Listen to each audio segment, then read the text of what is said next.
it now being 7 o'clock, the time set in the notice for the commencement of this meeting, I am the chair, Michael P. Marnick, of the zoning Board of Appeals of the Town of Orleans, and I'm calling this meeting to order. Present with me are members Taub and Jablin and Mulligan. Also present is the Board Secretary Sandy Stewart, and in attendance is the Building Commissioner of the Town of Orleans, Tom Evers. I do understand that William McCarthy, a regular member, will be in attendance, and I expect him momentarily. And I will talk about the agenda, which are the following items. The first is case number 1974. Ladies and gentlemen, the numbers are sequential and assigned by the board secretary. And so 1974 is a case that was heard back in 2000 and decided in 2013. And that is a hearing on a remand from Barnstable Superior Court. And I'm going to hold that momentarily until Mr. McCarthy is present.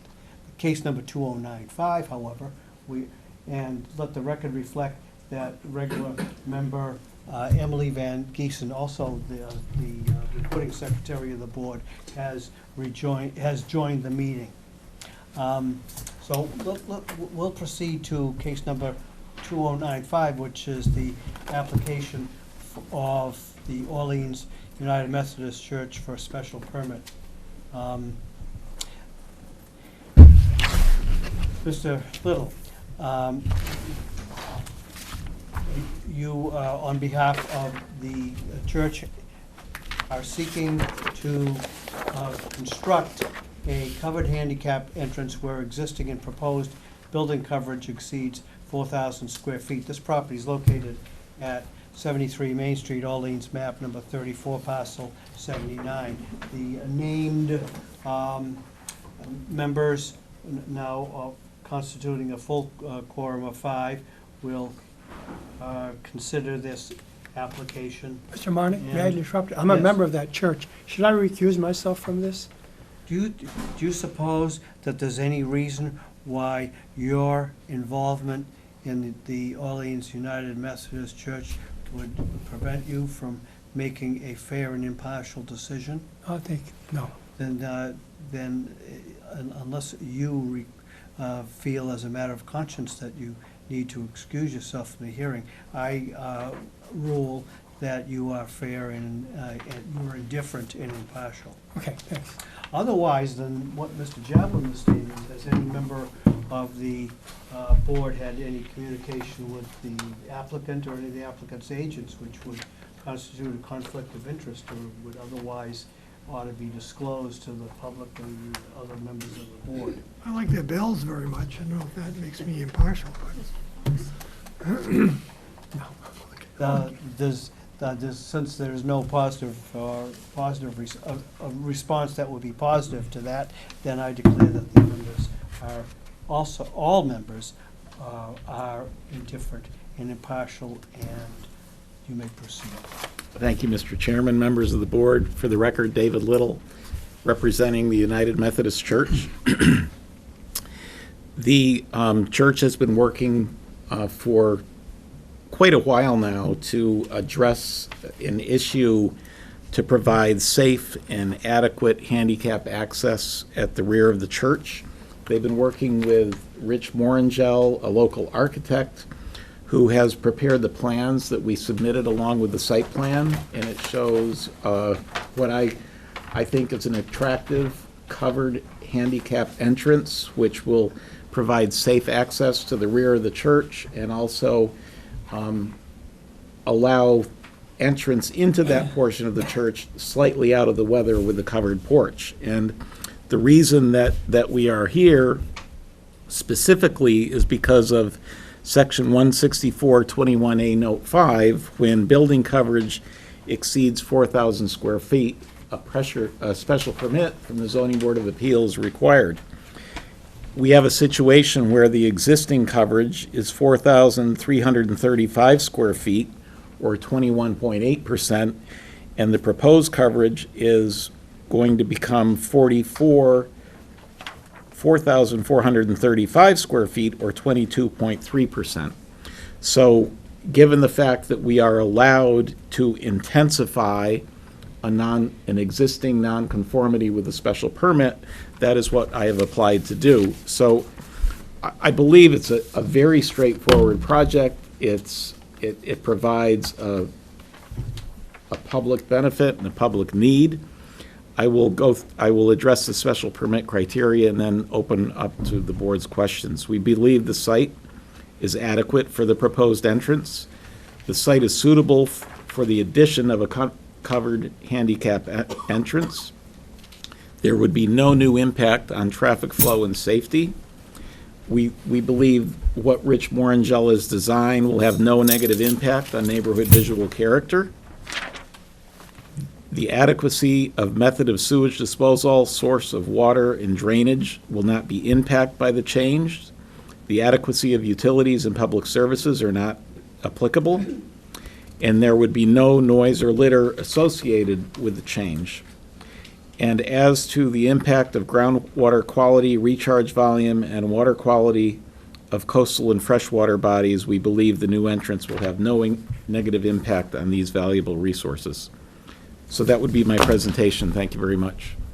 Thank you, Mr. Little. So the fact of the matter is, the new entry is, the proposed entry is 10 by 10, and that accounts for the 100 square feet that will be added on to the building coverage. Yes, sir. And otherwise, there's no encroachment or change in any of the dimensions relating to frontage or sideline. No. Are there any questions by any member of the board or Mr. Little for the applicant, United Methodist Church?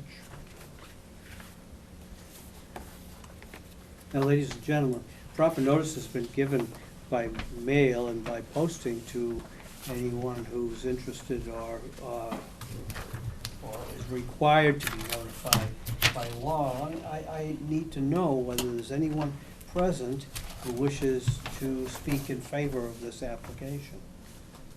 Or is there anyone present who has appeared to object to it?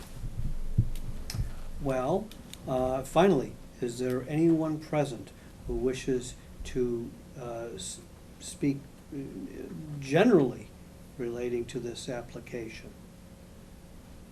After having proper notice was given, I can state that the file of the Zoning Board of Appeals contains no correspondence either for or against the application.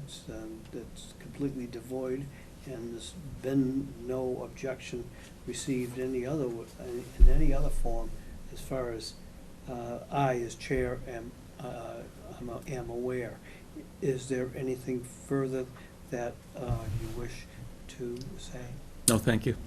Very well, then I will, without any comment by any member of the board, I'll close the case number 2095 for hearing, and I'll ask the sense of the board.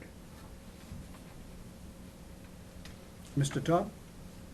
Obviously a gross commercial abuse of the rules. No, I have no objection whatsoever. Thank you, Mr. Chairman. Very well.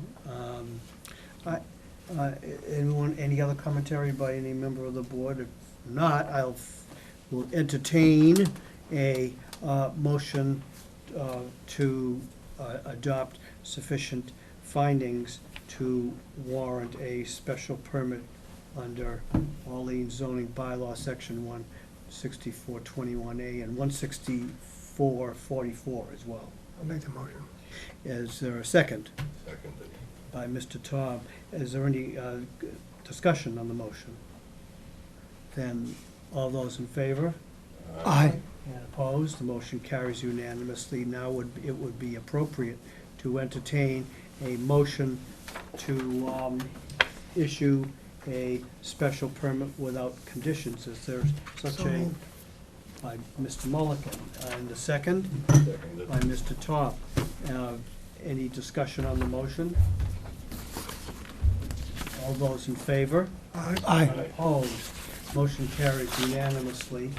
Then I will write the decision. Thank you, Mr. Little. Thank you. Let the record reflect that William McCarthy has joined the meeting. And now we will discuss, for everyone's, refreshing everyone's memory and edification, case number 1974. Now,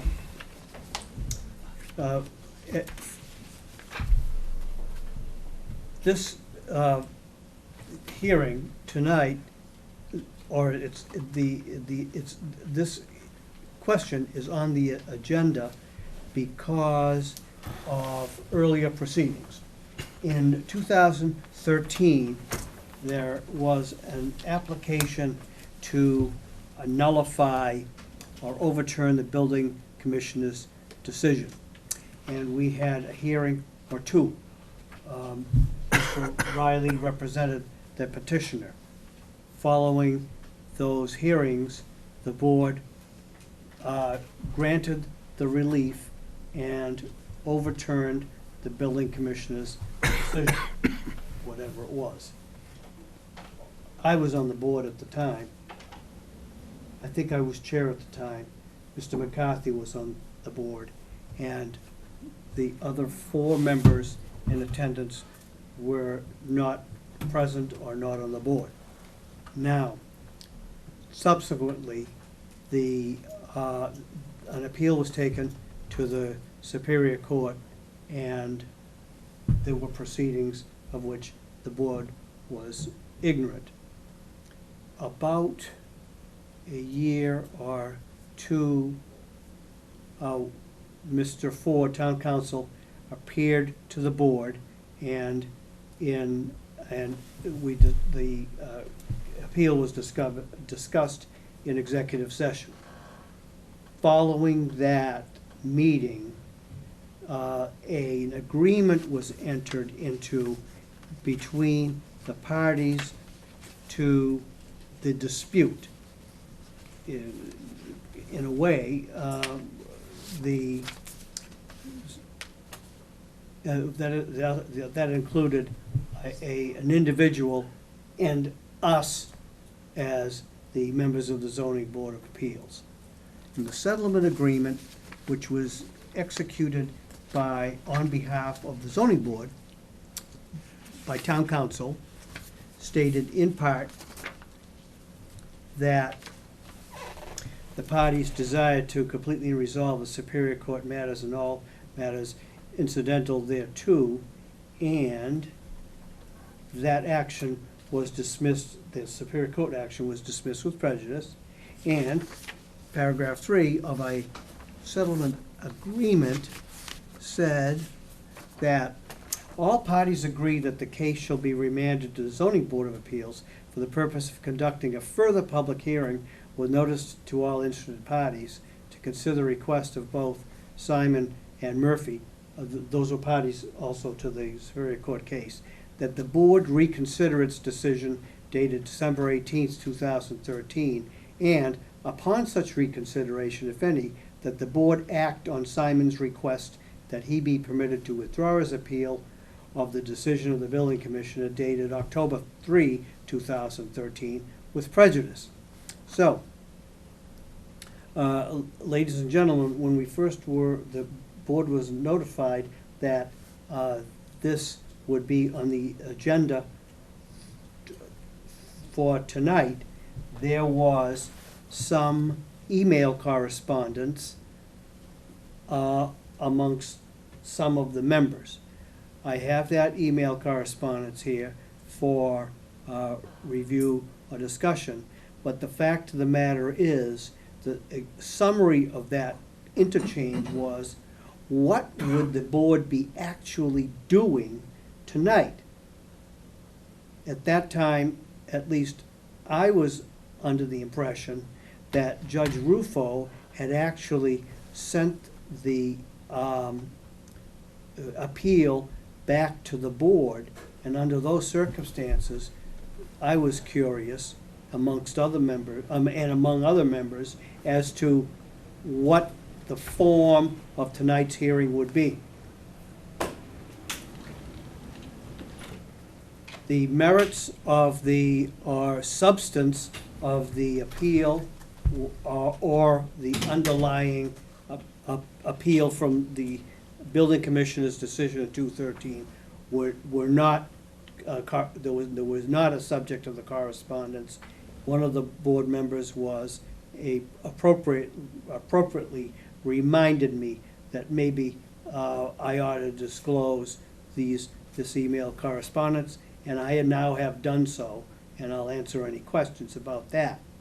Now, members of the board, that settlement agreement pretty much binds us if there is a motion by the applicant, and we have, and I expect that to occur on behalf of the applicant, to reconsider, then we are required, or we, not required, but it would be sensible to comply with the settlement agreement that we grant that request to reconsider what happened in 2013. Following that, I am informed, and I have a letter in hand by council withdrawing that appeal of the building commissioner's decision with prejudice, and that would end case number 2095 once and for all. The parties having found a way to make sense of this dispute which they had between them.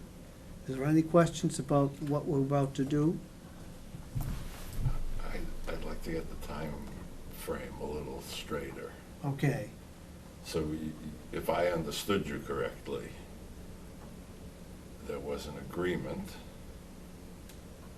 between the parties. Agreement is, yes. And as part of that agreement, one of the parties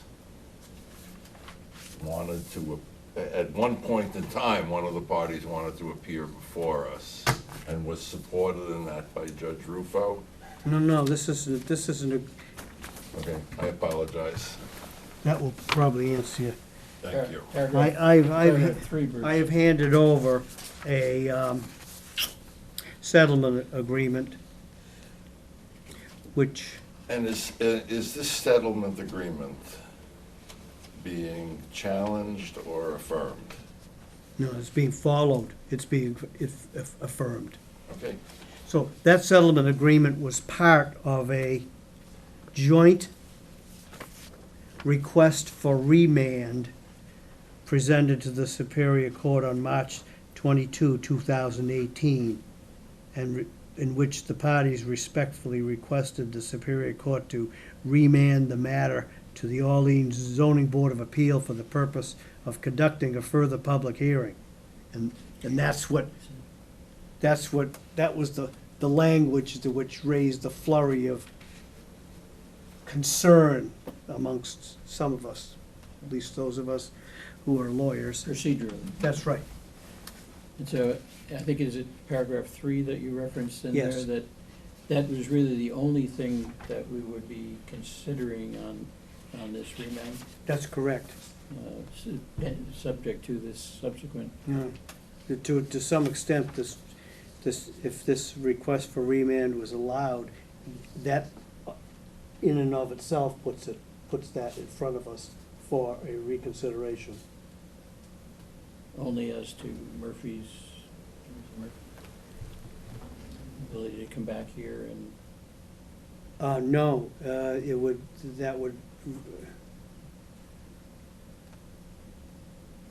it's really at the initiative of the Superior Court. So you don't need a, I just meant, but is it limited in scope, Bruce, to what you read in paragraph 3? It's just for the- I apologize for being confused by this, but it seems to me that somebody brought an action here in 2013. We made a decision, it was appealed.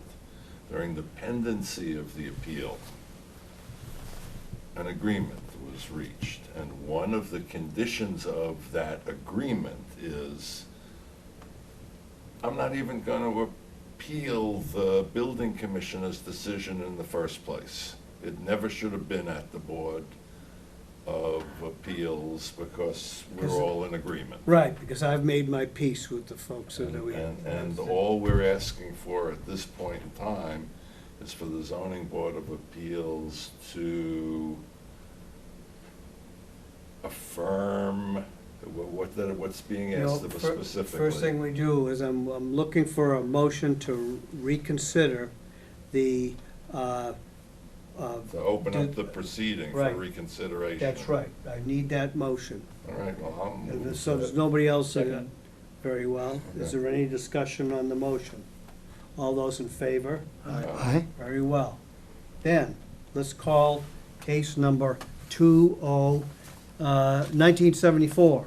And I have in hand, I don't know if Mr. Riley's present.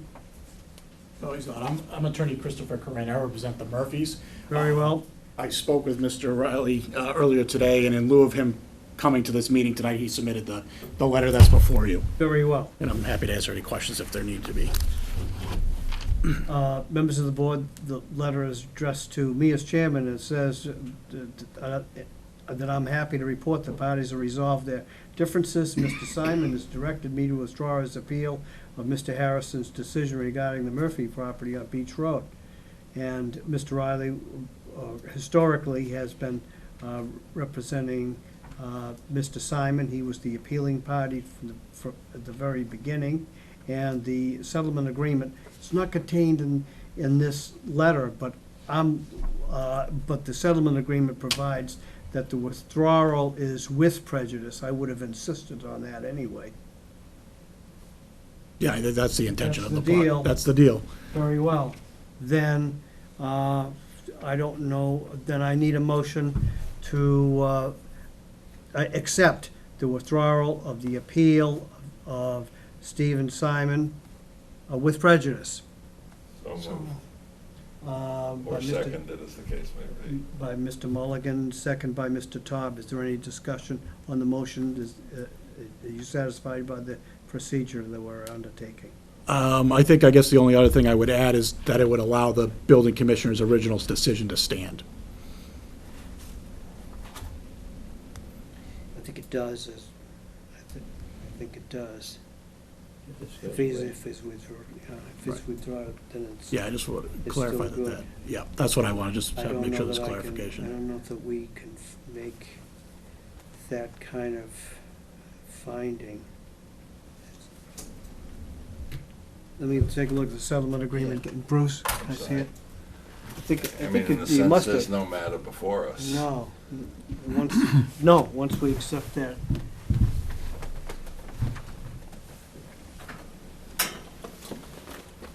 You've got it in paragraph 5, sir. Okay. I think so.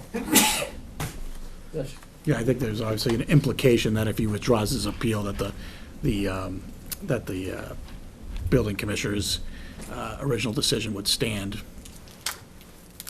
Very well. Then, all those in favor of accepting the withdrawal of the appeal of the decision of the then building commissioner dated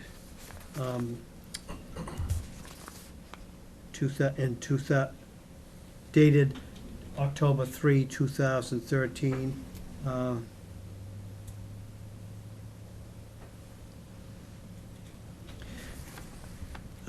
All those in favor? What we're really doing is vitiating our own decision. Exactly. at the request. Exactly. Exactly what we're doing.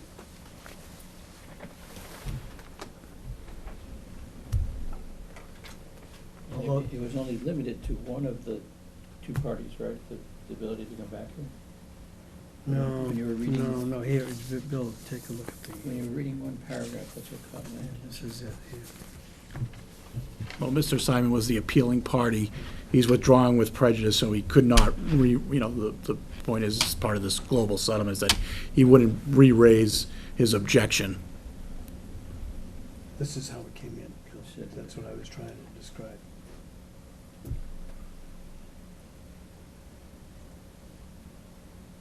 Oh, here is the part that I was, to act on Simon's request to be permitted to return. Okay.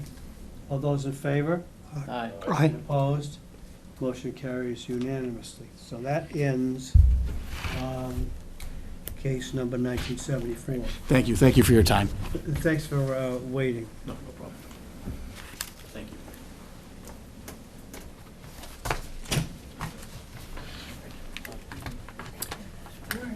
I was gonna say, yeah. Circus. Who loses with the water?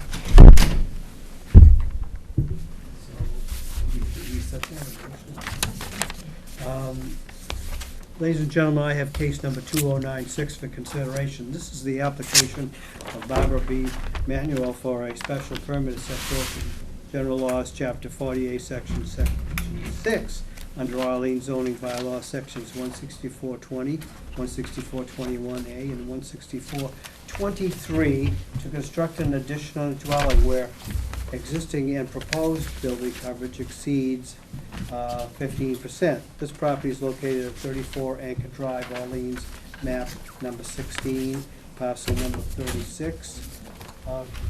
Those following members will, of the 6 present, will act to consider this, and that would be myself, Mr. Jablin, Mr. McCarthy, Ms. Van Giesen, and Mr. Mulligan.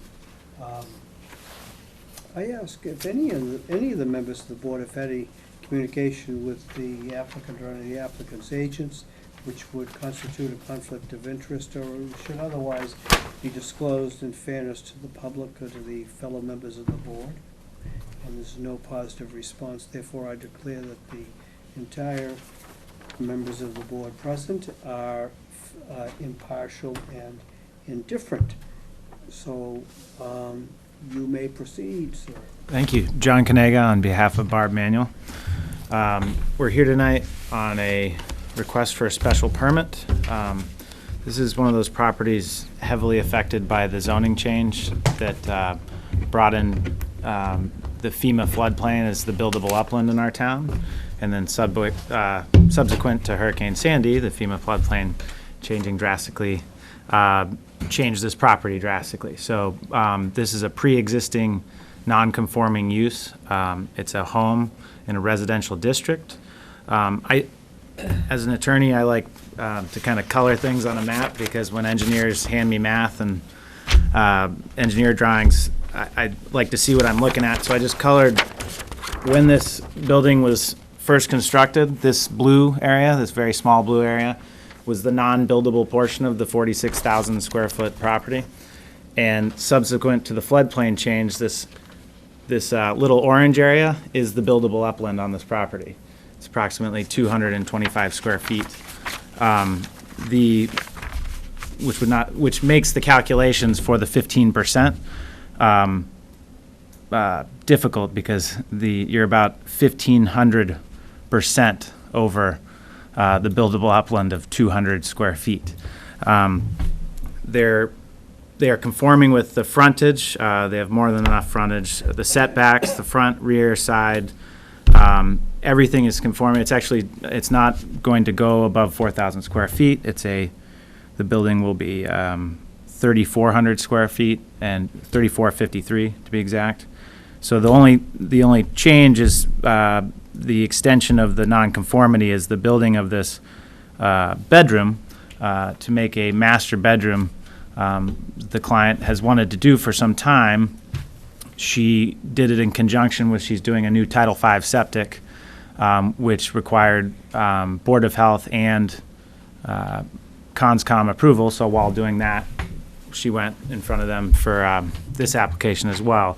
They've both, Board of Health, I suppose I didn't really pay much attention to that because I had to recuse myself. But the Board of Health approved the Title V.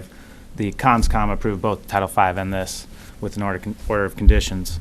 So to the application, I wanted to point out one thing in my writing. I had said that the power under the board to grant this special permits under 164-3B, It's actually 164-3C1B, which grants alteration to non-conforming single and two-family residential structure that increases the non-conforming nature of the structure, including those alterations which increase or intensify the pre-existing nonconformity, but not including those alterations which result in the creation of a new nonconformity, may be allowed by special permit. They can do so if they meet the guidelines of a special permit, don't change the nature of the neighborhood, et cetera. So the site for the lot, just to go down the list of the checklist of a special permit, it's substantial. I mean, it's a 46,000 square foot lot. It's a good, nice square lot. I don't know if anybody's driven by it. They have the room to build. They just, with the change in zoning, caused quite a it changed their property significantly. The proposed use, it's a residential use in a residential neighborhood, in a residential zone. It's not going to affect traffic flow. This is actually a bedroom getting built differently, so it's actually not increasing the bedrooms in the house either. Neighborhood's visual character, this is done by an architect. It's actually kind of a unique house to begin with. It has a lighthouse on the side of it. I don't know if you've ever seen it down by Rock Harbor for an office. It's a pretty cool house. So it doesn't affect negatively the visual character, certainly. Sewage disposal is actually being dealt with the Title V upgrade. So it should be better with a new system. Utilities won't change. The noise and litter, besides this construction, won't affect the neighborhood. And the groundwater quality, recharge volume, et cetera, I believe with this application have been approved by the CONSCOM, and it should not affect negatively the area it's in. It is in a coastal area, and they're very well aware of it. She's a steward of that beach and that dune, and don't pick beach heather in front of the house. But so I mean, that's my presentation. I'm happy to hear any questions. I think I touched everything. This is my thinking. Before, there wasn't any nonconformity at all, because you're under the 15%, because it's all about the percent. It's not about 4,000 square feet. Right. At all. But now what happens is, because of the flood mapping change, the percent is arithmetically outrageous. And so you're not extending a previous nonconformity. You're asking for a brand new one, which would require a variance. I can address that briefly. The house as it stands right now is completely non-conforming. You could not build it today. You couldn't build a doghouse on that property. So the house as it stands is pre-existing to the zoning change, and it's non-conforming. This entire lot has 200 square feet of buildable upland. I don't know what 15% of 200 square feet is, but the building would be small. So the building as it exists now. All right, so what you say is, well, don't worry about what it used to be, where it was completely conforming, or at least it conformed with the zone ordinance at the time of its construction, at the very least. You say, don't worry about that.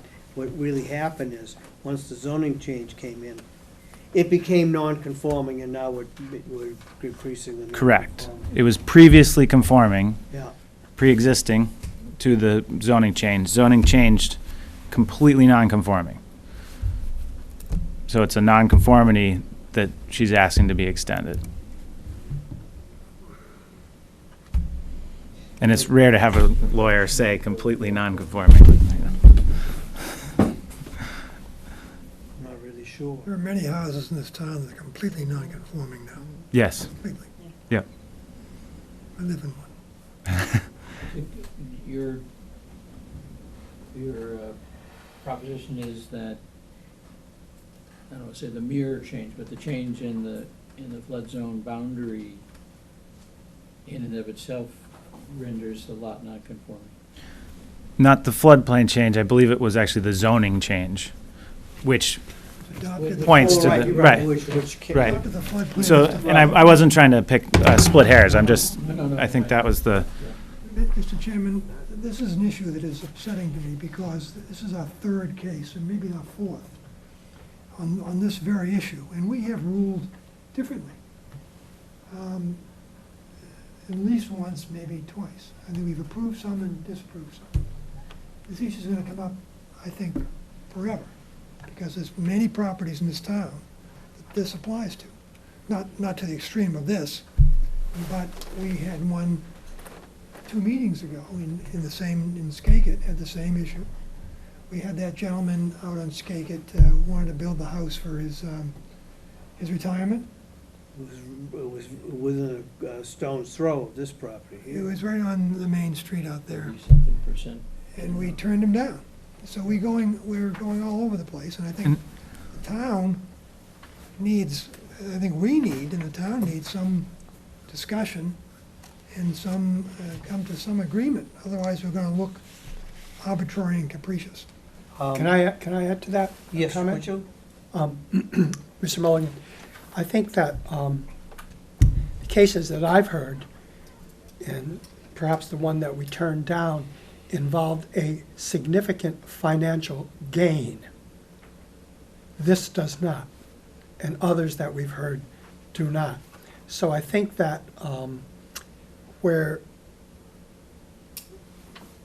we're looking to kind of stretch or bend or modify somehow or ameliorate the effect, when it's for a very, very modest reason, such as, you know, an addition on a house that's been there for years and years, that's a lot different than someone trying to subdivide something to make a lot of money. He wasn't, well, I don't want to argue that case again. He wasn't up to subdivide. He's gonna keep both houses on one lot.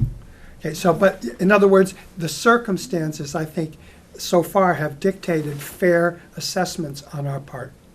Well, we had an interesting case a couple of weeks ago where there was a small house that wanted to build a bigger house in this neighborhood. Neighbors all came to object. They didn't raise that issue, though. They raised it sort of, that wasn't the thrust of their argument, because they also have lots that are impacted by the same thing. I think most of Skakit Beach probably has lots that have this same limitation. And I'm not sure, I don't want to get into that first case, but I'm not sure that that's a standard. You know, you add a new bedroom to this house, you've increased economic value to this house. You build a big house on where a small house was, you've increased economic value of that lot. I don't know if that's a standard we could go by, but I do think we can go, I don't know, maybe we should propose some limitation on what you can build in a flood zone, I don't know. But I think eventually, we're going to look silly. We're going to be deciding these cases willy-nilly as the spur of the moment. And I think it calls for some sort of a policy consideration. Well, Mr. Mulligan, you accurately state the problem. And most recently, when the question arose, I, at your behest, suggested to the town planner that this question be advanced through the planning board, the zoning bylaw task force, and ultimately to town meeting for clarification and remedy, because the effect of, we're seeing the effect of that zoning change, which I think may have included these unintended consequences. Mr. Jablin suggests that there are considerations which would distinguish one case from another.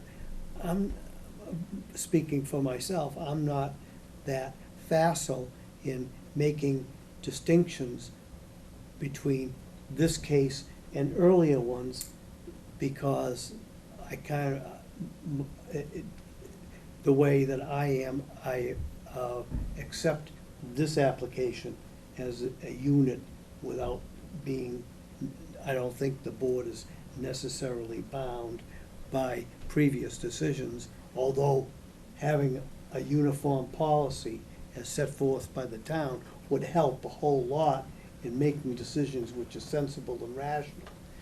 So, Could be going in the Supreme Court direction of what is settled law or what is not gonna be settled law.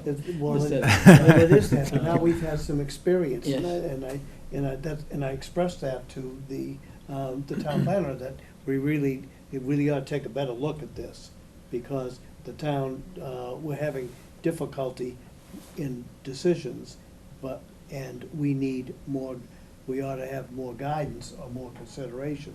We'll do anything the town tells us to, but this is a problem, when now we end up with 225 square feet of buildable upland, and Ms. Manuel wants to add 504 square feet for a bedroom and a porch. If my memory serves, when that Skakit Beach proposal came before us, where it had something to do with marshland in the back, that the buildable upland was limited, but the proposal for the house that dwarfed everything else around it resulted in I want to say a 36% buildable upland, where the 15% was the standard, and I recall some interplay between the board members about at what point are we establishing a precedent about exceeding the 15%? And I don't think I was at it, but I think that thing came back with a smaller footprint. It did. We had at least 2 hearings on it. Would it help if I differentiated from that? I'm a nerd, so I've seen all these hearings. And Not because you're a lawyer and necessarily. yes, no, I mean, I don't know, maybe that too. I can take probably should take the Rock Harbor Road off, because I think that was a different subdivision of a lot. The Skakit lot, I think the difference here was that house as it stood, the small house, was conforming. At least lawfully. It was lawfully conforming. So the tear down or the change or the build out into the exceeding, which is what would now be 30%, I think what it was settled on, was a new non-conforming use. This house, as it stands, cannot be built on that property, which makes it wholly non-conforming. I know that's odd for an attorney to come in and start with that, but it was previously conforming. Post zoning change, it is no longer conforming, so it's pre-existing non-conforming. That house there, the previous one on Skakit, although similar in the discussion because of the floodplain, which again affects every one of those houses, was not pre-existing non-conforming because it was conforming at the time. So does that strengthen your argument or weaken it? It strengthens the argument, because if it's pre-existing, if it's a conforming house, any nonconformity is a new nonconformity. If it's a nonconforming house, any change to the nonconformity is increasing the nonconformity, and that falls within the zoning bylaw. I think you're exactly right. I don't think there's any way we can turn this down based on what we did in the last meeting. I think it's exactly right. We created a huge nonconforming on the floodplain land in that last decision. When I wasn't trying to base, I think it went to a variance on that one, actually, because it was conforming and then changed. Conforming. And what I'm trying to say is that this is actually what the special permit is for. It's the pre-existing non-conforming, which is wholly non-conforming.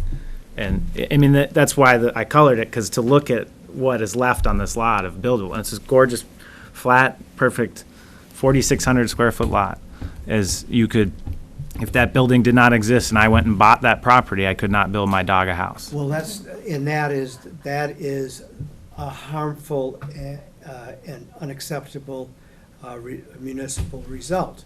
The highest and best use of this property, if this dwelling was demolished, would be still, given the zoning, would be for single-family residential purposes, and it would then become fallow because it would be impossible to Right. build. And I agree with the discussion, I mean, just from a town standpoint, with the difficulty, there needs to be some, be nice to see a change, but No, but Um, but that kind of result is acceptable. it's bad. It's- Yeah. No, if we were to allow this Right. permitting, Yes, because it preserves the highest and best use. The highest and best use ordinarily isn't part of the zoning bylaw, but it's a consideration, it's a policy consideration townwide. Isn't the real issue is, do we allow building on non-buildable lots? That's right, yes, That's a consideration. We've done it it. is. You've done it and we haven't done it. These, Well, Well, there- that's- that's building why I on think, non-buildable to go to lots. his point about a case-by-case consideration. Well, then, I mean, that's really puts us in an awkward position to do it case by case. If we don't have any standards, do we build it, now, this is only a little bit on the building, it's only a small building. Is there a size limit that we allow on non-buildable land, or is there, is it, case by case opens us up to, Except that the facts of the three cases we've been kicking around are very different in each instance, would you agree? except, in one case, we didn't allow any building at all on non-buildable land. The other case, we took a non-buildable, we took a building that was totally buildable on its lot, and we allowed it to expand, so it was built on non-buildable land, using one non-buildable land to build it. And now we've got the extreme, it's no land on which it can build. well, So the town, I don't think, had any idea what it was doing when it willy-nilly adopted those, when it changed the definition of, or when it included the definition of buildable uplands, the floodplain. Because I think there's lots, all of it, I think we're just gonna see that this is gonna be the biggest issue facing this board. Because there's all these lots, if we wanna do anything on these lots, you're gonna run into that problem. Was, from the zoning advisory committee's point of view, is there some nexus between the change in the flood zone lines and the logic to then changing the zoning boundary to? no, I forgot that discussion at those meetings escapes me. I can't remember. But they do follow, they track each other now. They so- do, Well, they do. But you see, I think that we can find some comfort in the fact that no matter what, although we're talking about building coverage and the percentage, no matter what,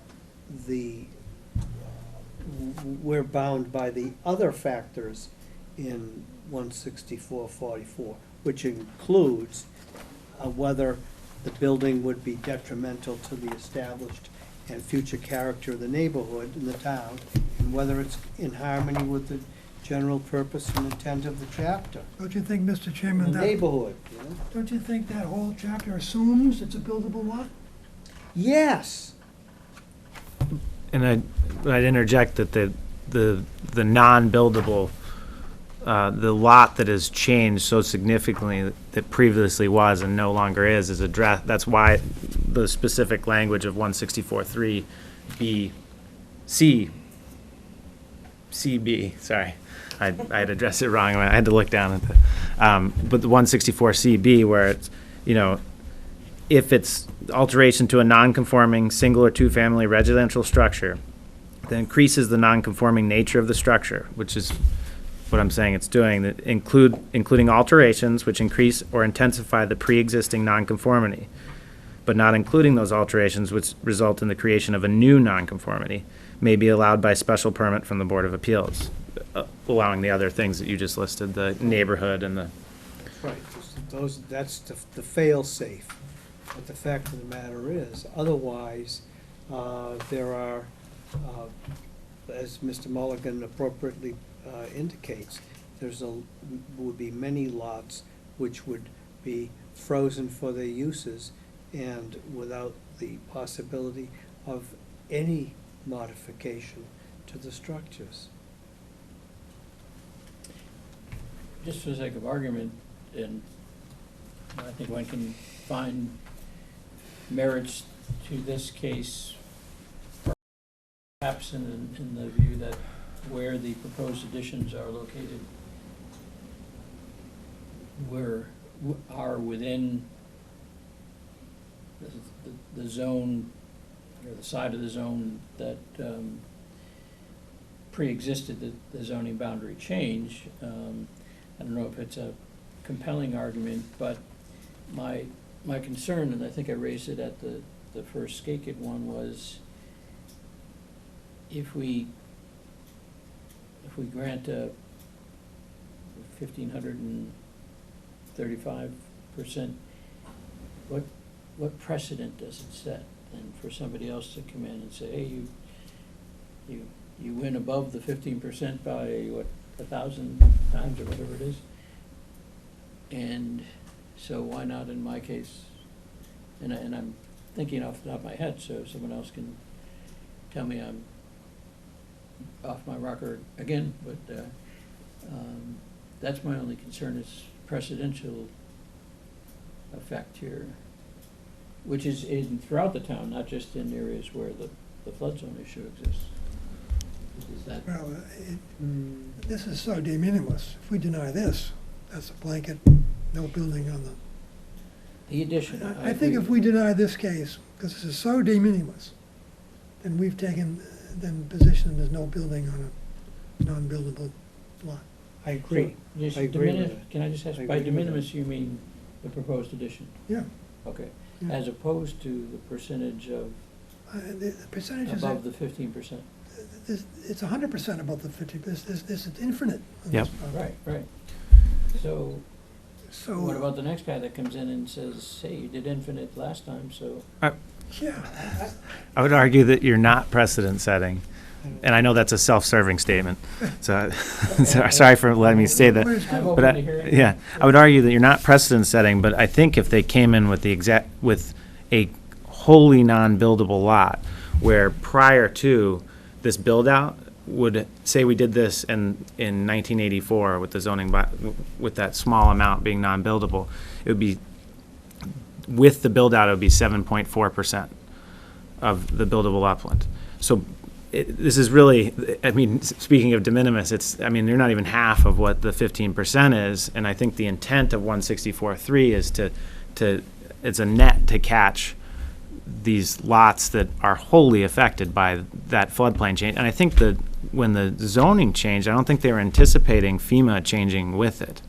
I don't think anybody anticipated that. I mean, granted, when they ruled, hey, in 2 years we're going to do this, people saw it coming. But it was bigger than the town intended, and I think it's affected quite a few lots like that. But like the first one from a couple weeks ago, and I'm not using that as precedent. I'm actually saying this is a completely different lot. That lot required a variance because it was conforming, and the new use was not conforming.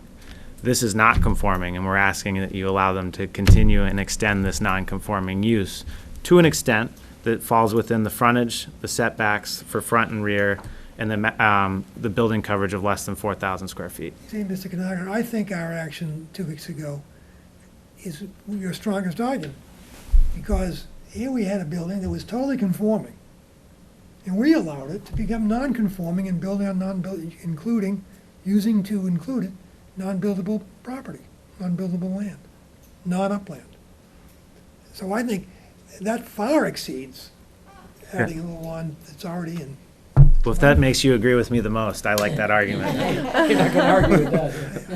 I just, Is economic value at the no, core I don't of think your? I don't think you can ever factor that in, because No. anybody who comes in here to do anything is increasing economic value. Okay, 'cause I heard you. That's why they're doing it. I think that was a variance. Earlier, I just wanted to clarify. That was a variance standard on the splitting of a unsubdividable lot, I believe was See, the. where I think we're in treacherous ground is that I think this whole code and the sites, the sections you cite, assume we're talking about buildable upland. Except for the one I cite. I know you think that, but I think the whole thing has to be based on buildable upland, because you start by saying you can't build on this land. And now you say, oh, well, you can get a variance to build on this land you can't build on. Unless it's a pre-existing non-conforming under 164.3. Yeah, all right. May I make a comment? Yes, please. I've only been through 2 of these so far, okay? This is, 3. I missed the other one, September 5th, this Skakit Beach one. Wasn't present for that, so I missed that. But I think if we consult with the town attorney and ruminate over this, I think what it's gonna come down to is kind of a reasonable man doctrine on each case. I mean, that's what we're really for. I've worked in government where templates were proposed to be applied to situations where judgment might well have prevailed better. So I think that's really what's going to filter down, after all, is a reasonable man doctrine based on board decisions. The 3 cases that I sat on were settled, I think, very fairly. They were very fairly based on each circumstance. Modest improvements for older homes. And in my opinion, I mean, this one is a modest improvement to a home that was there. And I've been through one like this, and I don't think that's a bad precedent, if it's a precedent at all. So it's a reasonable precedent, reasonable man doctrine or woman doctrine. You know, I've really enjoyed the discussion because the thoughts on our mind. And, What's happening there? I remember well the old saw that says when the law is against you, argue the facts, and when the facts are against you, argue the law. No, the site is, when the facts are against you, pound the law. When the law is against you, pound the facts. And when they're both against you, you pound the table.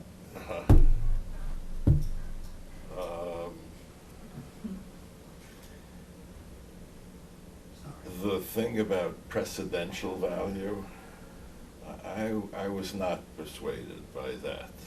I wasn't. I think that it's a case-by-case determination, and we are a zoning board of appeals, and to the extent that we're flummoxed by difficulties in statute, we report that, but we may even give an opinion about that, but we're stuck with it. And similarly, I feel in some way that we are stuck with the buildable upland change. That's where the law is against you. And in my understanding of our function, it's not that we're not able to offer sympathy to an appellant or a plaintiff or whatever we call folks who appear here, but we make our decisions, at least speaking for myself as an originalist, we make our decisions based on the document, the statutes that we have before us. And so this kind of dialogue is really refreshing because we're challenged by these cases. As Brother Mulligan points out, every time that one of these comes before us, we're going to have a problem. And there's even an arguable inconsistency that if you don't have a buildable lot, and that's true, we all agree, it's only where there's a pre-existing structure, whether conforming or non-conforming, that the issue arises when it seeks to expand on a now significantly reduced. Oh, and some of the reductions were de minimis and some of them were rather gross. So I think that also impacted some of our deliberations. So I frankly don't know what the right decision in this particular matter is, and I'm not one of the voting members. So that's makes it easier for me to be ambivalent. But seriously, I believe I know this house. And if you think about where it's located, and that you're even going to allow any building on that lot, it is, I don't know, if your sympathy runs with the property owner who's been disadvantaged by this change in the law, that's one thing. And if your sympathy runs to the coastal bank, that's another thing. So those are my observations. Thank you. Is it the sense of the board that we can grant a special permit within the language of the Orleans zoning bylaw? I think Mr. Traub said it right, we're stuck with it, and we have to live with it and do it on a case-by-case basis. And I would make that motion. to I approve. am absolutely convinced that Mr. Javelin has hit the nail on the head, that, and maybe it's the way that I've facilitated the hearings, but I do believe that there is one case at a time, and I, speaking for myself, don't compare with others. But the overlay of this entire board is the welfare of the citizens of town of Orleans, as they've set forth in the zoning bylaw. And part of that is respecting the sensible development of property rights as applicants come in here and ask for help. And we've always done the right thing, and if we use a reasonable man standard, that's because it comes through all our consideration and findings on all of the factors that are set forth in the special permit section. So I'm inclined to,